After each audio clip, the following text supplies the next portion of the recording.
బగ్గుమనే నోయిడా సంచలనాత్మక పోరాటం వీరోచిత తిరుగుబాటు అబ్ బౌత్ హో గయా బస్ అబ్ నహీ సహేంగే అని చెప్పి వేలాది మంది కార్మికులు నోయిడా, గుర్గావ్, అల్వార్ ఇలాంటి ప్రాంతాల్లో వీధుల్లో వచ్చారు, స్ట్రైక్ చేశారు. పెద్ద పెద్ద హోండా ఆటోమొబైల్ కంపెనీస్ నుంచి కూడా మొత్తం బయటకు వచ్చేసారు. Work boycott. ఏంటి ఈ సంచలనాత్మక తిరుగుబాటుకి కారణం అని మనం చూస్తే 12th February 2026 స్ట్రైక్ జరిగింది. మనం చూసాం. ఈ లేబర్ కోడ్లకు వ్యతిరేకంగా, అంటే జీతాలు పెంచమని 26,000 జీతాలు మినిమం వేజ్ ఉండాలని ట్రేడ్ యూనియన్స్ డిమాండ్ ఉంది. దాన్ని మనం స్ఫూర్తిగా తీసుకొని చూస్తే మొదటిగా హర్యానాలో IOC Indian oil corporation public sector company, అక్కడ 10,000 మంది కాంట్రాక్ట్ కార్మికులు 12 గంటల పని విధానానికి వ్యతిరేకంగా స్ట్రైక్ చేశారు. పబ్లిక్ సెక్టార్లో ప్రైవేట్ దోపిడీ. అదే రకంగా పానిపెట్లో హర్యానాలో స్ట్రైక్ జరిగింది. అలాగే హర్యానాలో మిగతా ప్రాంతాల్లో స్ట్రైక్ జరుగుతున్నాయి జీతాలు పెంచమని. అప్పుడు హర్యానా గవర్నమెంట్ దిగి వచ్చి 2-3 వేలు జీతాలు అనేది పెంచడం జరిగింది. పక్కనే ఉన్న నోయిడా ప్రాంతాల్లో వర్కర్స్ కూడా మా సంగతి ఏంటి, మా ప్రభుత్వాలు ఏం చేయట్లేదని ఈ ఇరాన్ పైన అమెరికా, ఇజ్రాయెల్ దాడి వల్ల LPG ధరలు విపరీతంగా పెరగడం వల్ల వీళ్ళ బతుకు అసలు దుర్భరం అయిపోతుంది. 10,000 12,000 అసలు సరిపోకపోతే ఇంకా ఈ ధరలు, LPG ధరలు, కూరగాయల ధరలు, స్కూల్ ధరలు, మిగతా ధరలు ఇవన్నీ విపరీతంగా పెంచితే అసలు వర్కర్స్ పరిస్థితి చాలా దారుణంగా తయారైంది. సో చాలని జీతాలు వీళ్ళు డిమాండ్ 20,000 ఇవ్వాలి అని డిమాండ్. ట్రేడ్ యూనియన్స్ డిమాండ్ 26,000 ఇవ్వాలని. అదే రకంగా వీక్లీ ఆఫ్ ఇవ్వాలని. వీక్లీ ఆఫ్ లేదు, సెలవు లేదు. And that to forced over time. 10 నుంచి 13 గంటలు పని చేపిస్తున్నారు. ఓవర్ టైం ఇవ్వకుండా ఫోర్స్డ్ ఓవర్ టైం అని మనం చూస్తున్నాం.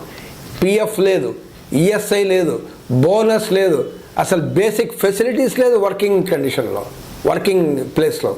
అదే రకంగా మీకు జాబ్ సెక్యూరిటీ లేదు. వాటర్, టాయిలెట్ ఫెసిలిటీస్ కూడా లేవు. టాయిలెట్కి కూడా ఛార్జ్ చేస్తున్నారు 27 రూపాయలు పర్ మంత్. చూడండి ఎంత దారుణం, చూడండి మేనేజ్మెంట్స్. అదే రకంగా ఈక్వల్ పే లేదు. అక్కడ కొన్ని పర్మనెంట్ కార్మికులు పనిచేస్తుంటారు, అవే పని కాంట్రాక్ట్ కార్మికులు ఇక్కడ పనిచేస్తుంటారు. కానీ ఓన్లీ 1/6 ఆఫ్ ద పే ఇస్తున్నారు, 1/6 మాత్రమే. కాబట్టి మాకు సమాన పనికి సమాన వేతనం అనే వాళ్ళ డిమాండ్ ఉంది. ఇలాంటి పరిస్థితులు, ఇన్ఫ్లేషన్ ఇవన్నీ పెరిగి, లివింగ్ కండిషన్స్ ఎంత దారుణం అంటే వర్కర్స్ 10 నుంచి 20 మంది ఒకే ఒక చిన్న రూమ్లో పడుకోబెడతారు. ఇక్కడే మీరు పడుకోవాలని. దానికి వెంటిలేషన్ ఉండదు, ఫెసిలిటీస్ ఉండదు, ఏముండవు. అంటే ఓ గొర్రెల్లాగా పని చేయించడం అని మనం చూస్తుంటాం. అదే రకం మహిళల పైన సెక్సువల్ హరాస్మెంట్ కూడా మనం వింటున్నాం అలాంటి ప్లేస్లో. ఇవన్నీ ఒక పేరుకుపోయినాయి. ఈ డిమాండ్స్, ఈ ప్రాబ్లమ్స్ అన్నీ పేరుకుపోయి ఆ రకంగా April 8th పెద్ద ఎత్తున వీధులలోకి వచ్చారు. వీధుల్లోకి వస్తే యూపీ గవర్నమెంట్ హడావుడిగా ఒక రోజుల్లోనే మేము 20 to 20%, 25% పెంచుతున్నాం జీతాలు అని చెప్పి ప్రకటించింది. అంటే ఎంత? కేవలం 2,000 రూపాయలే. సరిపోవట్లేదు, కార్మికులు సరిపోవు అంటున్నారు. 2,000 మాకు 11,000 నుంచి 13,000 పెంచితే మాకేం సరిపోవు, మాకు కనీసం 15,000 ఇవ్వాలి, 20,000 ఇవ్వాలని వాళ్ళ డిమాండ్ అనేది మనం చూస్తున్నాం. హై ప్రాఫిట్స్, యాజమాన్యాలకి హై ప్రాఫిట్స్, కార్మికుల పైన హై దోపిడీ. సమ్మె చేయాలంటే కనీసం మీరు 60 రోజులు నోటీస్ ఇవ్వాలి అని లేబర్ కోడ్లో ఉంది. వీళ్ళందరూ హమ్ జాన్తా అనే లేబర్ కోడ్ కో అని చెప్పి స్ట్రైక్లో దిగారు. ఈరోజు మేము చేయదలుచుకున్నాం, రేపటి నుంచి చేస్తాం, చేసి చూపించారు. దీనిపైన ప్రభుత్వం కూడా పెద్ద ఎత్తున దాడికి పూనుకుంది.